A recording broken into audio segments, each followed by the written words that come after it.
સુરતના પાંડેસરા વિસ્તારના શ્રીરામનગરમાં અસામાજિક તત્વોનો આતંક સામે આવ્યો છે। રાત્રિના સમયે અજાણ્યા ઈસમોએ પાર્ક કરેલા ટેમ્પો અને ફોર વ્હીલર સહિતના 8 થી 10 જેટલા વાહનોના કાચ તોડી તોડફોડ મચાવી હતી। સવારે લોકોએ વાહનો તૂટેલા જોવા મળતા પોલીસને જાણ થતાં પાંડેસરા પોલીસ ઘટના સ્થળે પહોંચી વધુ તપાસ શરૂ કરી છે। વાહન માલિકોના જણાવ્યા મુજબ દંડા અને પથ્થરથી કાચ તોડાયા હતા, જેમાં એક ગાડીનું આશરે 30 થી 4 હજારનું નુકસાન થયું છે।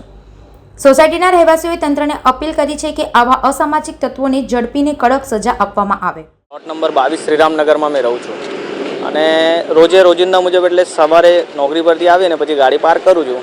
એવું જ કાલે ગાડી પાર્ક કરીને મેં ગયો અને સવારે આશરે મને 6-7 વાગે એટલે ફોન આવ્યો। અહીંયા દર દિવસે 15 થી 20 ગાડી ઊભી રહી છે કન્ટિન્યુ, અને એમાં આ ગાડી જ્યારે ફોન આવ્યો મને કે ગાડીના કાચ તોડ્યા છે, મેં અહીંયા આવીને જોયું તો કમસે કમ 8 થી 10 ગાડીઓનું નુકસાન થયેલું। ફ્રન્ટ કાચ તોડેલો હતું, પાછળનો કાચ તોડેલો હતું। કોઈ તોડ્યો છે, કેમ તોડ્યો છે, શું કારણથી તોડ્યું છે એ તો ખબર નહીં, પણ હવે પોલીસ પછી આવ્યા પછી અમે જોઈ જે પરિસ્થિતિ, પછી અમે પોલીસને ફરિયાદ કરી। પછી પીસીઆરને બોલાવ્યું, પીસીઆર આવી છે, પછી અમે ફરિયાદ કરી આવ્યા છે।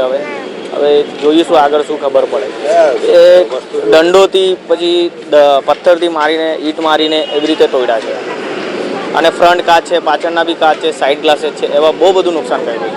કેટલું નુકસાન થયું છે એક ગાડીમાં નહીં તો બી આશરે 30। આનો જે આજે અંજાના ઈસમો છે આ લોકોને પકડે અને આવું નુકસાન નહીં થવું જોઈએ, કેમ કે આ બધા અહીંયા લેબર વર્ક રહે છે, એ લોકોની બી ટેમ્પો ઊભા રહે છે। આવા માણસોના 50-50, 60-60 હજારનું નુકસાન કર્યું છે।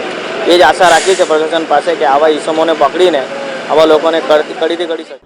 સુરતથી ચેતન તરી સાથે અભિપ્રાય ન્યૂઝ, વડોદરા।